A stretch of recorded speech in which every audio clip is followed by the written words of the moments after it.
There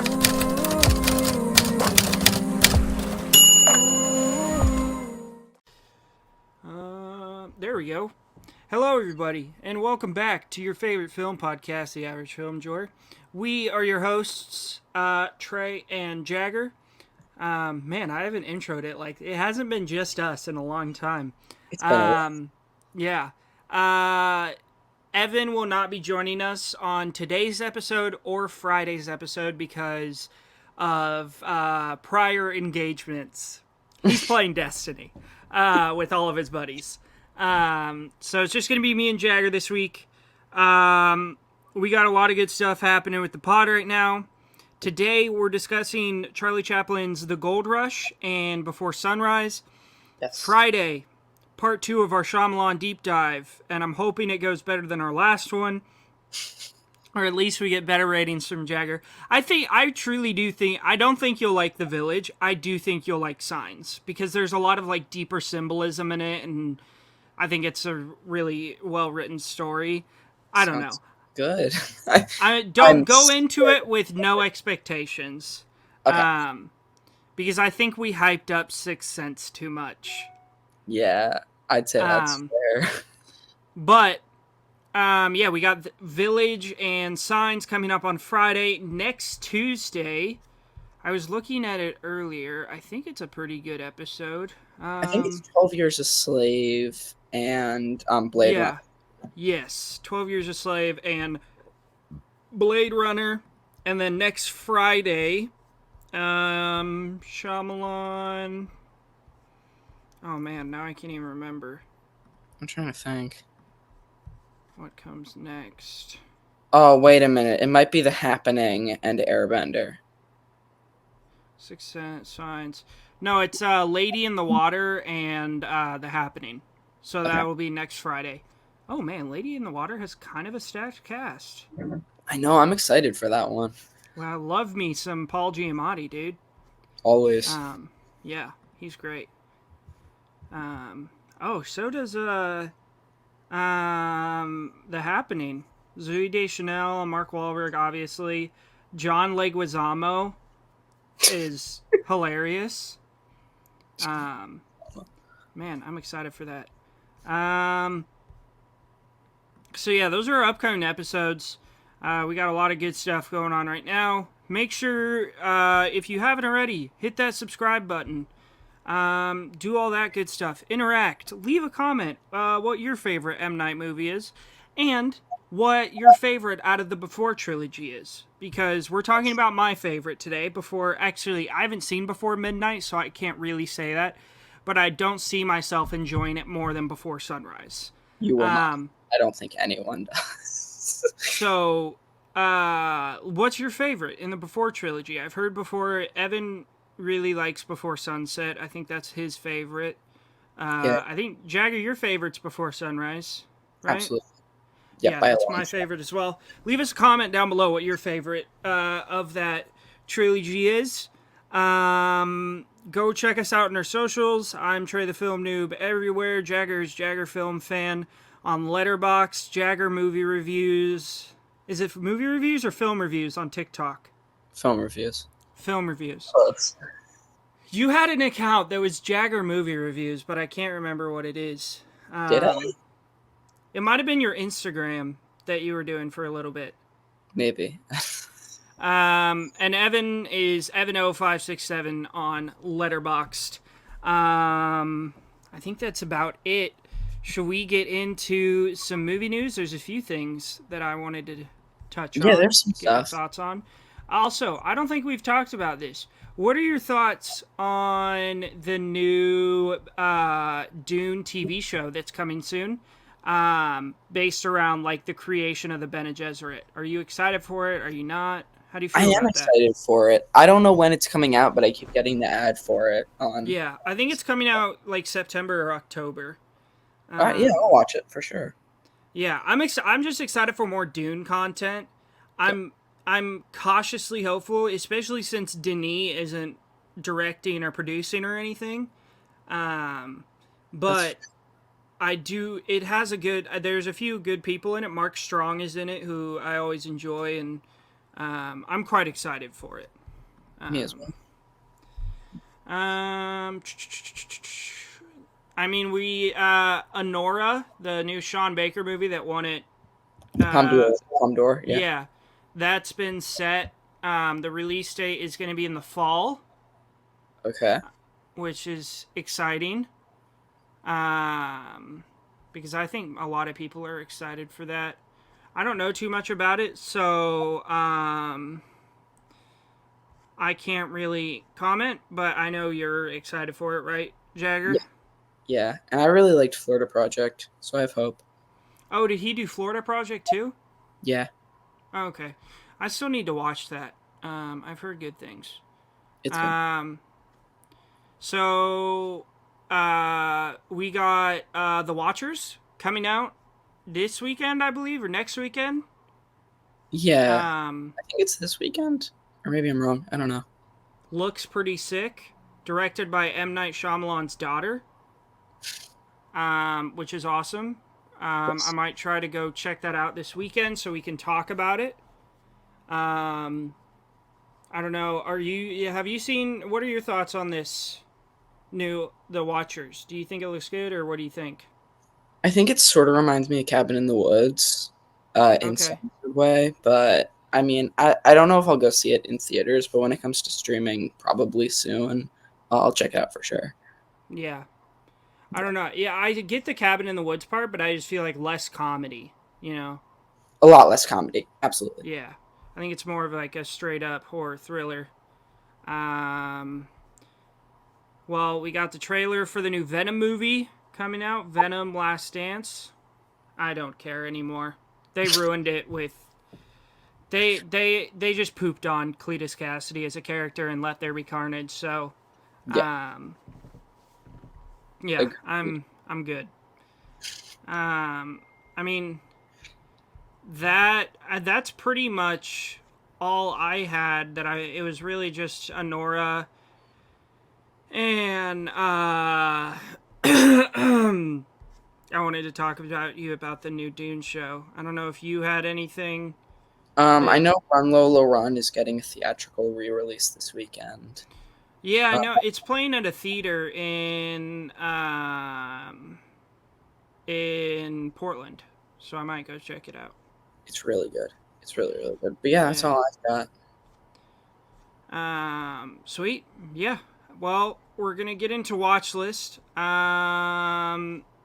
For the first time ever, Jagger has more than me, and he's probably had more than me before, but today he has a significant amount more than me. Yeah. Um, so Jagger, you wanna kick it off? Give us your first two. All right, my first two. Destroy All Monsters is another one of those old kaiju Godzilla movies. I gave it 5. I think that it is the best that I've seen of those movies so far. I have it at 100 out of 100. I think it's genuinely spectacular. After that, I watched the Poughkeepsie tapes. Yeah, that movie exists. I gave it a Yeah, 1 out of 100. I think that a it's one. a 1. All right. Uh, Maybe the most bored I've ever been watching a movie in my life, and the least effect it's had on me. I understand where you're coming from now. However, I will politely disagree and stand my own ground at the 1 out of 100 territory. Yeah, Um, I totally get that. I think that's one of the movies that like you're either gonna it's really gonna affect you or it's not gonna affect you at all. yeah, I think that's a good way to put it. And as far as I'm concerned, it did not affect me at all. But that is my first two. So, All right. Um, first one for me. Well, I had watched this a while back, but I realized I had never logged it, so I decided to do that. It's a Shutter original called The Seed. Um, from what I remember, it's really weird. And kind of cool. And really gory. I think you might enjoy this one, Jagger. Like, give it like a 3, 3.5. ooh, It's like a sci-fi, like alien horror. but it also has comedy tones. There's definitely parts to enjoy about it for sure. So I would definitely check that one out. It's streaming on Shudder. I gave it a 3.5. I just put that on my watch list. It looks pretty good, actually. Yeah, it's not bad. I rewatched Destroy All Monsters because all of these movies are just so easy to watch. Watch them twice. I needed to pick me up after Poughkeepsie tapes because I was not in a good mood. Yeah. So I put on Destroy All Monsters. And then after that, I rewatched Boogie Nights just as a reminder of how incredible that movie is. Uh, there is a good chance that that's the greatest film of all time from like a technical standpoint. Uh, so I yeah, don't that's hate that take. That's a that's solid take. yeah. Oh my god, it's so good. It's so good. Yeah, I mean, Boogie Nights is 100 out of 100 for me, too. It's perfect. It's after watching The Master for our PTA director deep dive. It's not my number one PTA, it's my number two. Um, I don't know, Jagger, have you seen The Master? No, but I've been meaning to check that out. I also really want to watch Inherent Vice. It looks so good. Inherent Vice is really good. It's just kind of convoluted and doesn't really make sense. But it's still fun. The vibes are really cool, and Joaquin Phoenix is great. But dude, the Master, oh my god, it's outstanding. Um, it is so good. It's just Joaquin Phoenix and Philip Seymour Hoffman. It's like them just proving how they're some of the greatest actors of all time. Wow. I All right. can't even remember most of the other people in it because I was just watching them act the entire time. They are so good. Oh man, that sounds great. And the cinematography is unbelievable. That movie looks amazing. Yeah, I love that movie. Um, Next one for me was. Oh, so I decided to watch The Mist. Um, Fuck. I've read the book. I'm a huge Stephen King guy. This was okay. It was pretty good. Um, the the big difference between this and something and the book is the ending. I don't know if you've seen The Mist, Jagger, or if you know the ending. No, I don't. Okay. Um, I won't spoil it for you, but even Stephen King, the director Frank Darabont, changed the ending for the movie. And even Stephen King says like, yeah, his ending is so much better than mine. Um, Really? Holy cow! Evan has us at 5 stars. That's insane. That The is Mist. too high. Uh, I do think this movie's really good though. The CGI is kind of dated, but it's a good cast. Thomas Jane, Toby Jones, Marcia Gay Harden, Andre Brower is in it. R.I.P. So I think there are parts to enjoy, and it's a solid horror. Cool gore. Yeah. Fair enough.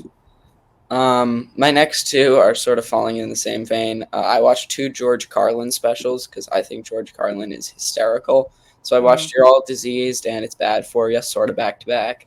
And they're great. I gave It's Bad For You 4 stars and You're All Diseased 4.5. Yeah. Just rating Shirley off of jokes. Yeah. Next, I watched Star Wars: Rise of Skywalker because then I have the Star Wars like collection complete. You know how like if you go and look at your stats, it's all that you have all the collections. I'm trying Yeah. to. I have a bunch of like ones that are almost complete, so I'm trying to complete them. Star Wars: Rise of Skywalker. It sucks. It's a 2 star movie. Yeah. My biggest problems is even the characters in the movie don't know how Palpatine.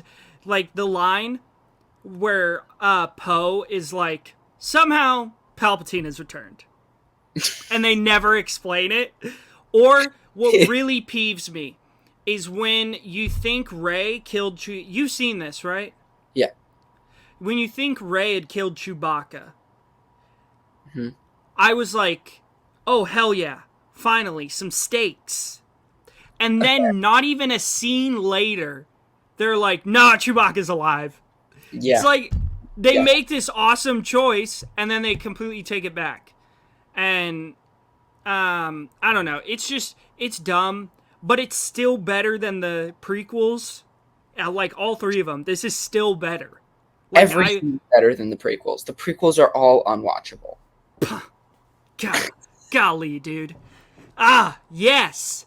I mean, this one's hard to watch because there's parts that are boring, but like it looks better, Yeah. significantly better. I mean, Kylo Ren is a really enjoyable character. He's a really interesting character, and his character arc I think is really interesting, especially in this movie. Um, yeah, I mean it sucks, but it's still more enjoyable than the prequels. I did want to ask you though. So I don't know if you saw it, but Real Takes posted a video comparing Harry Potter to Star Wars and like which is the better franchise. What would you say is the better franchise? Between Harry Potter and Star Wars. Um, well, that's tough. I feel like I'm bothering someone, whichever one I pick, but I'm gonna have to go Star Wars. Personally. Personally. I I think it's Harry Potter, and I think points that Real Takes brought up, Dan. He talks about how like you have more of a coherent story in Harry Potter. Like even George Lucas was never planning on making more than one Star Wars movie. Trey, understand I've only seen one of the Harry Potter movies. I've only seen the first Oh shoot! one. Yeah, God, well I wish I would have. Which one have you seen? the Sorcerer's Stone. Okay, you should watch all of them. They're really good. Yeah, I've made so many plans to either watch all of those or go back in all the Star Wars movies, or I want to watch the Matrix movies. A lot of those. Uh, After I did Lord of the Rings, and I still don't have them logged because I am terrified of what people will think of what I have to say about them. Um, I have made the decision to not watch the Harry Potter movies yet. I don't know why. I'll get around to them at some point. Ah, I Um, love Harry Potter. yeah, I'm Um, just still terrified of the so Lord you're of the. saying Star Wars by default because you haven't even seen more Yeah. than one Harry Potter. Okay, I understand that. Um, I just did. Okay, yeah. What's your next one? Um, what's my next one? My next ones are In a Violent Nature. I went to see it in theaters. Oh yeah. It is a mess. It is a complete mess. Um, they have a great idea, but the execution on this movie is it's just a complete nosedive from the start. Some of the cinematography is good, but other parts of the cinematography are entirely aggravating. Um, I loathe this screenplay entirely. It is one of the worst I've ever heard in my life. Um, I think that the acting is just incredibly bad. But the idea is there. It does also have one of the worst endings I've seen in my entire life. Mm-hmm. In fact, the final scene goes on for about 7 minutes of just two people sort of talking. Um, and someone actually groaned, got up, and left the theater next to me in the middle of the final scene. God, Uh, that's not a good sign. that is not a good sign.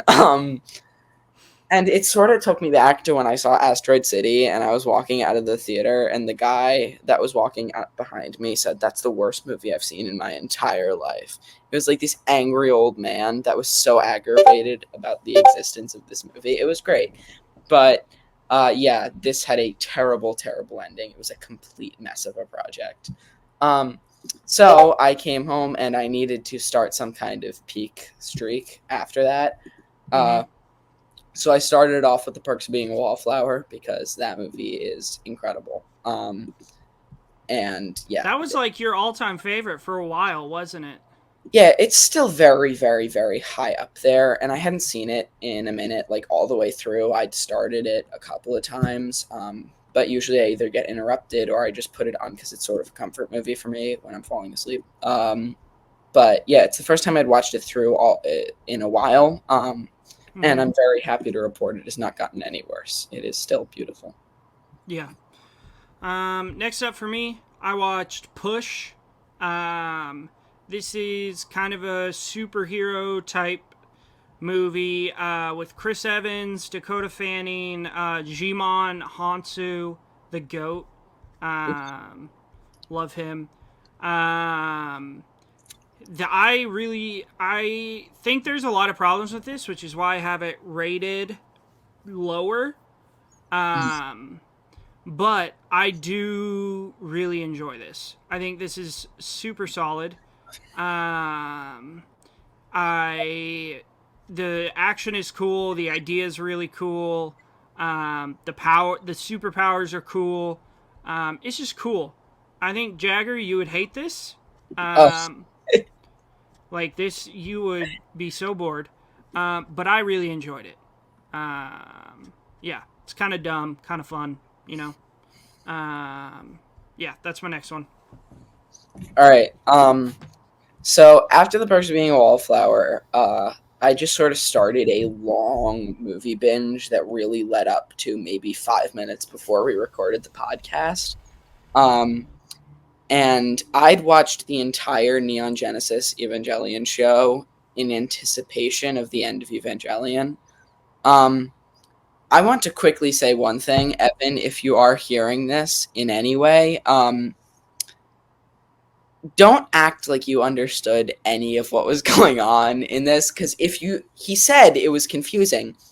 If you have not seen the show, not a second of this makes sense in the slightest. Because I had seen the show not 2 weeks ago, and even I had no clue what was going on for a good chunk of this movie. But I gave it 5 stars because it really was the cap off that this show needed. It's visually stunning. It's scattered until maybe the last 10 minutes, where everything clicks in a like old boy fashion, where there's a complete breakdown of everything that you've seen in the last 90 minutes. Oh, it's Oh, incredible. I love it when that happens. When they're like, when you're confused the whole time, in the last 10 minutes, they're like, boom, and then you're like, oh shit. Yeah, that was this whole thing, and then it ends in maybe the most bizarre minute and a half long sequence I've ever seen, and I had so much fun. But yeah, watching this movie like late at night is like a Taxi Driver level vibe. It is awesome.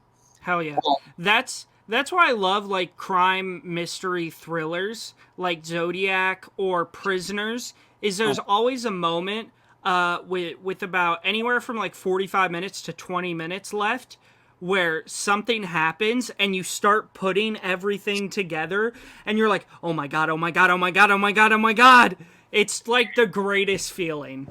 Yeah, this movie tied together 27 because it was 26 episodes, and then this was like 2 add-on episodes. Mhm. 28 episodes of television Yeah. in a completely brilliant 20 minutes, and I loved it. After that, I decided to listen to you, Trey, and I put on Welcome to the Dollhouse. Yeah, at this point, after all of the movies I've seen, it takes a lot for me to call a movie weird. And somehow, some way, what's this director's name? Todd Castle. Salons, I think it is. Yeah, he found a way, and he made a suburbanite gummo, and I loved every single second of it. And while some of it was just maybe even too weird for me, um, I absolutely adored this. On rewatch, this will be a 5. I'm making that known. However, I gave it a 4.5 for now at like a 93 out of 100. I think I gave it. Oh Mhm. man, this movie's so weird. There's like a chunk of this movie where it's just this girl walking around and there's one boy following her like, I'm gonna rape you. And she goes, oh, please don't do that. Like that is a whole chunk of this movie. It's Uh weird, dude. it's so I weird. told you. See, I know what you like, dude. I told you. Oh my god, I loved it so much. It was so Ah, great. that makes me so. I'll tell my dad because my dad was the one who told me to watch that. Because that came out when he was in like middle school and high school, and he said like that movie was huge when it came out. Yeah, wait. So it's your next one now. Okay, next, how many do you have left, by the way?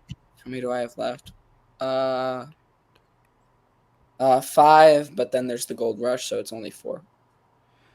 Oh shit! I miscounted these. Okay. All right. Yeah, that's fine. Never mind. Wait, how many do you have? 1, 2, 3, 4, 5, 6. Let's go one by one for the rest of this. All right. Next, I watched Fury and my continuous journey to check off the bottom of my watch list. This is the war movie with Brad Pitt, Shia LaBeouf, Logan Lerman, Michael Pena, and John Bernthal. This was really good. Very inspiring. I felt like I gained a few inches on the old schlong. That's what this movie is where you just like feel like more of a man after watching it. Gotcha. Everybody gives really good performances. Brad Pitt is great. Shia LaBeouf is outstanding as usual. Off kind of a bad person, but amazing actor. Michael Pena is great. John Bernthal is great. Logan Lerman is amazing. This is just a really solid and inspiring story. Cool sets, cool action. Yeah, I really liked this one. It was good. Fair enough. And Jason Isaacs is in it, so can't really go wrong with him. Yeah, fair. My next one is a bit of a step down from the 5, 5, 4.5. I watched Paul Blart Mall Cop for some reason. I gave this a 1.5, which I know is slightly absurd, as I know a lot of people have this movie at a 5. I hate Kevin James with a burning passion. Okay. So I think that kind of explains a couple of things. So I respect the 5s. However, this is just a big no for me. Yeah, I gave this a 1. I think if you don't buy into Kevin James's whole shtick, you won't like it. I love Kevin James. I have the Zookeeper at a 3.5. I think that movie is. What? I think that movie is hilarious, dude. I think that movie is so funny. This is called like Home Team. Have you seen that? With Taylor Lautner. Yeah, with Taylor Lautner. Yeah, I don't think it's awful. I don't think it's good, but I don't think it's awful. Dude, I auditioned for like the lead kid in that movie. Oh yeah, that movie's terrible, dude. You don't want to be in that movie. Yeah, so bad. No, I love Kevin James. The intro to Paul Blart Mall Cop 2 is so unhinged. It's like, yeah, he got married, and then a week later, she left him. So he was real sad about that. And then the next day, his mom was like walking out to get the paper and got hit by a milk truck. And I didn't even know there still was milk trucks. And it's a shot of his mom walking out and into the middle of the street, and she goes, "Ooh, the paper!" And then this milk truck just comes hauling ass, just BAM! And it's so funny. I just love Kevin James. So anything with him in it, I'm like. Fair enough. Next I watched Grizzly. This is like a 70s man versus horror type movie. About this huge grizzly bear who's eating a bunch of people in a forest. Yeah. Have you seen this? No, but I've seen the poster for Grizzly 2: The Revenge at like conventions. People are selling that thing. That's a sweet poster. I've been wanting to watch this for a while. It's okay, you know. It's 70s vibes. Cool gore at parts. I don't know. It's fine. It wasn't my favorite. I'll double feature this with Piranha. That sounds like a good time. Which Piranha movie? The original, the 70s one. Oh, I didn't even know. I've seen Piranha Double D. Oh man, that's probably terrible. With David Koechner. That movie is a blast, dude. Talk about a horny ass movie. There's this God, dude, because it's about like this like piranhas that get into an adult water park. So everybody's like hot and naked, you know? And there's this scene where this guy gets decapitated, and then this lady who's topless, and she has like big boobs, she catches his head and then motorboats him and then throws the head away. It is wild. David Hasselhoff and Christopher Lloyd and Gary Busey are all in this. Yeah, dude, it's awesome. That seems just terrible enough to throw it on the watch list. It is. I had so much fun. I was laughing the whole time. Oh man, my next one is Toy Story 3. Yes, the best Toy Story movie. It's really sad, man. It's really sad. Like, unreasonably sad. I have this at 86 to 100, 4.5 stars. I love this movie. It's very good. Yeah. Is that your number one Toy Story, or do you have other ones higher? I've seen Toy Story 1, 3, and 4. I have not seen the second one, but I hear great things about the second one. I think they all have like 100 on Rotten Tomatoes. The second one is incredible. All right. My rankings go 3, and then 2 is like right here, and then 1 is like right here. And then 4 is somewhere down very there. Low. Yeah. Yeah. It's not bad, but it's just like doesn't even hold a candle to those first 3. Fair enough. Next up, I checked off The First Omen. This is my first 2024 release in a while. What did you think of this, Jagger? I have this at a 4.5. I loved it. Okay, yeah, I have it at a 4.5 too. This was awesome. I've probably seen more horror movies than any other genre. So I've seen a lot of the possession, religious type horror. I've seen it all, you know. This one was the first one where it's obviously not an original idea, like having the devil's baby, you know, like you have Rosemary's Baby and stuff like that. But I felt it was done in a very original way that I really enjoyed. Nothing here felt like washed up, if you know what I mean. Like nothing here felt like it had been done before, which was really cool. Like it's very rare that I watch a horror movie nowadays where I feel like, oh man, that genuinely surprised me. That was super cool. I think this is really good. Nell, Tiger Free is incredible. Anytime you have Ralph Ineson in a movie, that's a thumbs up. Anytime Bill Nighy is in a movie, that's a thumbs up. I think there's some crazy gore in this movie. The hand coming out of the lady is incredible. I did not see that coming, and I was like, oh, no way! Oh, dude, that was so cool. And the story is honestly really good. It's really well written, well acted. It's sad. This movie genuinely creeped me out at points. When she's stuck in the bad room and the burnt chick comes over, that creeped me out. That was really creepy. Yeah, I really like this. This one I will be rewatching very soon. Because I think it's a great horror movie. Like, wait till Immaculate comes out, and you'll realize that I'm not insane, because a lot of people have said I am.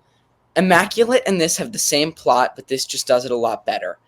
Okay. It's a fact. That's what I've heard. That's what I've heard. Yeah, I mean, as far as religious horror movies go, this is probably pretty high up on my list. Exorcist is obviously number 1. Always. That's my number. I think that's my number 3 movie of all time. My number 2 movie, of just horror. Yeah. It's incredible. But I think this would be. I really, as far as religious horror goes, I can't think of many. That. Go above this. You know. Yeah.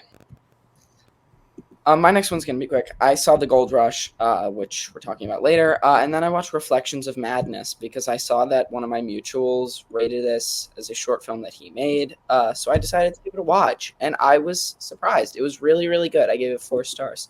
Very impressed. Reflections of Madness. Hell yeah. Next, I rewatched Freaky Friday. This is with remake with Lindsay Lohan and Jamie Lee Curtis. I need to check out the original. But this was a film I kind of grew up on. We had this on DVD, and so I've seen this a considerable amount of times. But yesterday, I was just doing some stuff in the morning on my computer, so I thought I'd throw it on while I did some school stuff and stuff like that. This movie still holds up. Jamie Lee Curtis is an absolute gem in this movie. She is amazing at playing a teenage girl trapped in a 40-year-old's body. Lindsay Lohan is great. Chad Michael Murray is great. This movie just has fun vibes. Yeah, Jamie Lee Curtis like carries this movie on her back. She's hilarious. And the emotional beats of this movie hit really well too, which is surprising. And that's always nice to see. So yeah, 4 stars. Still holds up. So this is my last one. I felt like torturing myself a little bit, so I went into Jackie's favorites list. Oh, Jesus Christ. And I stumbled across a movie called Boys Don't Cry that has really, really good ratings. And is this the one with Hilary Swank? Yes, it is. Okay. My thought process was, how bad could it be? My dad said it's one of the greatest films of all time. So I was like, all right, I'll give it a shot because it's on Hulu. And usually when Jackie recommends me a movie, my first question is something along the lines of, okay, like 1 to 10, how traumatizing is this going to be? Because they're usually pretty high up there. This was no exception. This was one of the hardest watches I've ever had to sit through because it was absolutely devastating, with some graphic sequences that were really just, oh my God, really messed up. All a true story as well. Like, this movie's it's really messed up. And I had to take a second before getting on the call, which is why I was a little over the 20-minute margin that I had anticipated, because there was like 5 minutes of silence. Mm-hmm. But yeah, it's a really, really rough watch, but I think it's very, very important. So great film. Yeah, that's been on my watch list for a while. I've been meaning to check it out. My last two, I watched a horror movie called Come Play. I mean, it ain't great. Good cast, Gillian Jacobs and John Gallagher Jr., who I really like both of them. I mean, there was enough here to keep me engaged.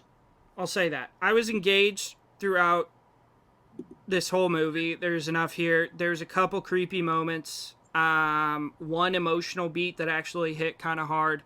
Made me tear up a little bit. But it's nothing special, you know. So, yeah. And then last night, I wasn't feeling like watching anything new, but I wanted a horror, so I went back through my diary of all the horror movies I've watched, looking for something that piques my interest. I decided to rewatch Scary Stories to Tell in the Dark. This movie isn't like amazing in any means at all. The director has made some good stuff. The director made The Autopsy of Jane Doe, which I don't know if you've seen that, Jagger. But me and Evan have both talked about that movie because we really like it. And he did The Last Voyage of the Demeter, which wasn't terrible, but it wasn't great either. It was just kind of a fun time.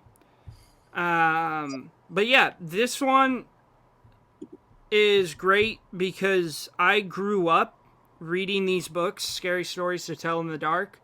So seeing some of these short stories put to screen is very cool.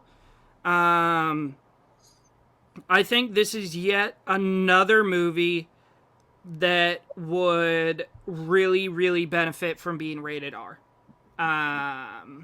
Gotcha.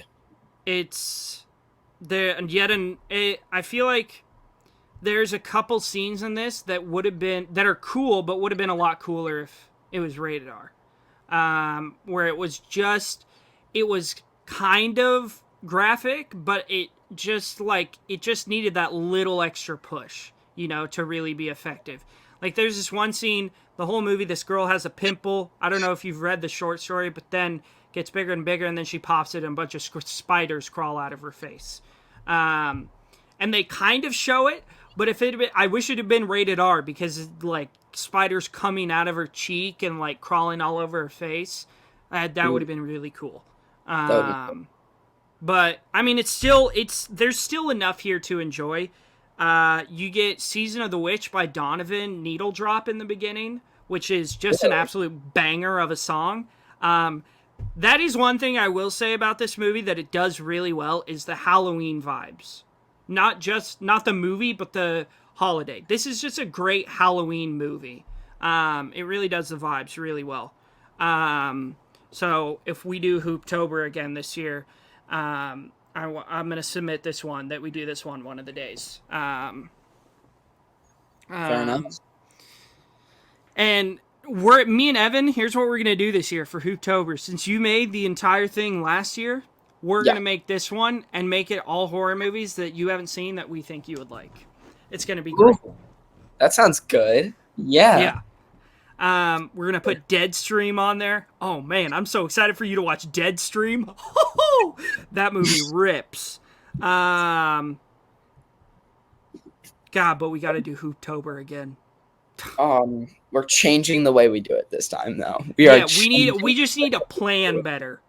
Yeah. We did it where we were trying to record every day. That just doesn't work. Yeah. We need to like bust a bunch of them out and then record every few days. Yeah.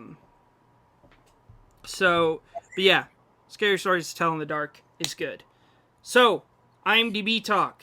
What would you like to start with? Do you feel like we're gonna have more to talk about the Gold Rush or about Before Sunrise? I don't think either of these are going to be particularly loaded conversations.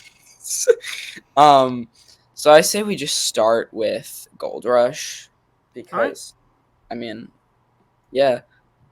Thoughts Yeah. on Gold Rush?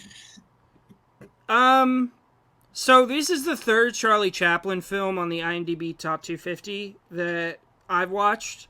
The first we've watched The General and what's the other one? I need to look this up now. I feel like Great Dictator's probably high, right? Great Dictator, I think, is a lot higher. Yeah. Charlie Chaplin. What was the other one?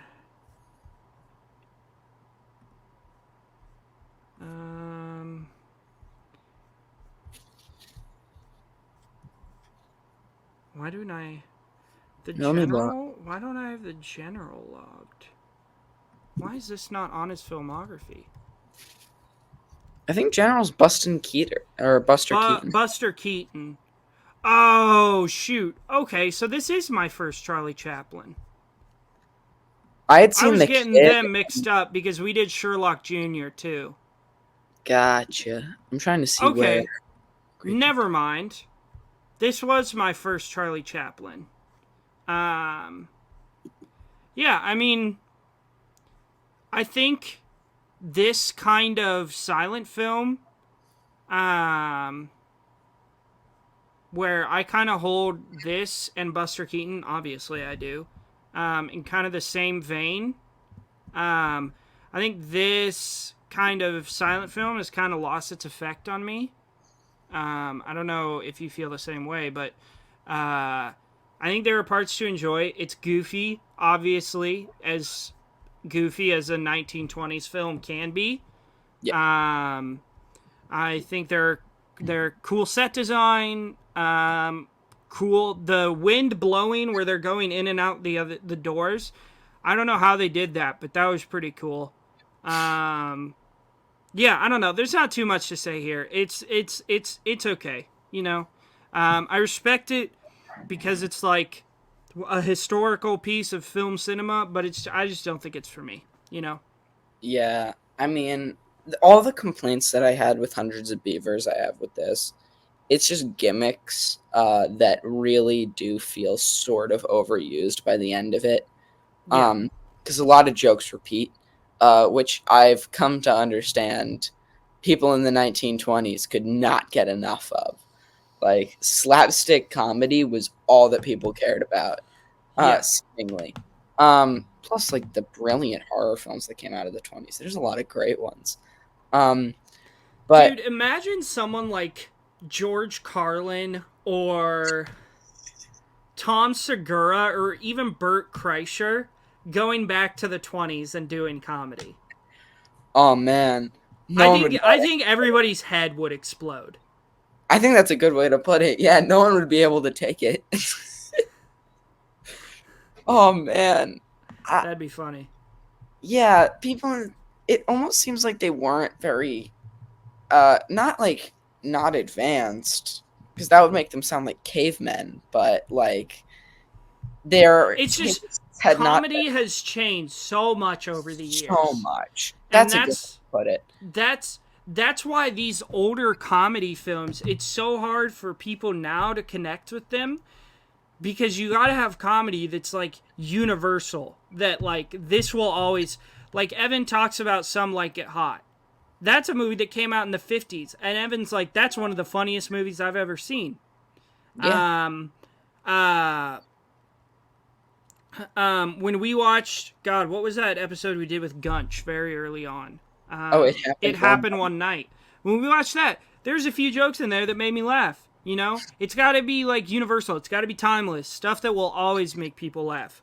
Um, so the stuff that's kind of era based, it's just hard to watch these when you're like, yeah, maybe this was funny back then, but it's not funny now.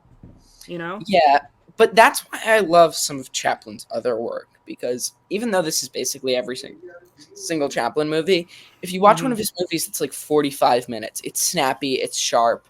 The jokes don't become too overused, so you can still laugh at them. But the Yeah. ones you laugh at are really the only jokes delivered, which is why those work a lot better than something like this does. That's 90 minutes. It's trying to do the same jokes over and over. And while it Yeah. very well may have worked 100 years ago, literally, um, it doesn't work as much now, unfortunately. Some movies cannot age 100 years, but Nosferatu can. So it works with some, not as much with others. And that's really all I've got to say. Some jokes are overused, some jokes made me chuckle, but that's Yeah. really all there is to say. Um, yeah. I mean, yeah, it's all right. If you're looking to go through like the history of cinema, definitely check this one out. Yeah, But other than that, there's not, in my opinion, there's not any like huge reason to check this one out. to check this one out. You know, um, yeah. Before Sunrise. Before Sunrise. This is the first movie in the Before trilogy. Um, if you, we also reviewed Before Sunset, and that was a while ago. I don't know, but you can go back and look for it. We have done an episode. Oh, I was wrong. I have Before Sunset above this. Um, but yeah, this is just an excellent, like my review says, this is an excellent piece of romance filmmaking. Yeah. I think the biggest thing here is Julie Delpy and Ethan Hawke have some of the greatest on-screen chemistry I have ever seen. Yeah. It is crazy. Because, and this movie, this whole trilogy, it really relies on that on-screen chemistry. Because, like, specifically for this movie, it's just them walking around talking. And if these people had no chemistry, this movie would suck. Yeah. But Something they I. have, Oh, yeah. but they have such palpable chemistry, like it works so well, and they feed off each other so well. It's really fun to watch. Yeah, what I've learned is that Richard Linklater loves to throw curveballs at what cinema is looked at, or how cinema is looked at the time that the movie's coming out. Yeah. So if you look at something like Boyhood in 2014, even now, no one had seen a movie that took 18 years to make before. No one had seen a movie that literally shows the progression of someone's life without changing actors at any point. It shows many lives progressing and the nature of humanity. It's beautiful. But Richard Linklater loves doing that kind of stuff. If you look at Dazed and Confused, I mean, the stoner comedy had been in something like Fast Times, where he just shifted it a little bit, but Yeah. changed it just enough that people look at stoner comedies completely differently now. I Yeah. haven't seen Hitman yet. I know it's coming out on Friday on Netflix. Super excited for that. Um, but a lot of Linklater's work can be described as game changing. When it comes to the romance genre, a lot of movies had been something like It Happened One Night. And while a lot of different romance movies had come out at that time, a lot of it falls under that same nature of whether it's a romantic drama or a romantic comedy. It is a full story of romance. Mm-hmm. No one had taken the approach of something like Kids, where it's just one day, like one chance at love. Yeah. Um, and while Kids was one day in a completely different context, this was one day in the romance setting. And a one day movie is a tough thing to make because they're obviously not filming it all in one day. So making a one day movie, or a one night movie as this one would stand, and pull it off this perfectly is incredible to me. And I think that this is a movie that is just, it's an overabundance of power in filmmaking, in acting, in chemistry, in directing, in location use. Everything here is done to perfection.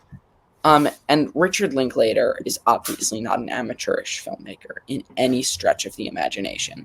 He knows how to make a good movie. Um, but Before Sunrise is really him at the top of his game. I have this Yeah. in my 26 of all time.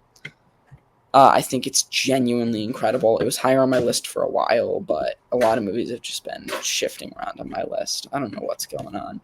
Yeah. Um, but it's incredible. It really, really is. Yeah. Um, I think this is incredible. I've already said that what makes this movie for me is the chemistry between Julie Delpy and Ethan Hawke. It's just incredible. Um, that was really all. I mean, it's been a while, so I can't really say much. It's been a while since I've checked this one out, so I can't really say much. But yeah, it's great. Definitely check it out. If you check out this whole trilogy, if you haven't, you're missing out. Um, Some do great you have movies. any last things you want to say, Jagger? Not really. Not much. All right. Well, thank you for joining us today on the Average Film Enjoyer. Again, we will see you Friday. Just me and Jagger again. Hopefully, I have more movies than him this time. Uh, for our discussion of Signs and The Village. And we hope you have a great rest of your day.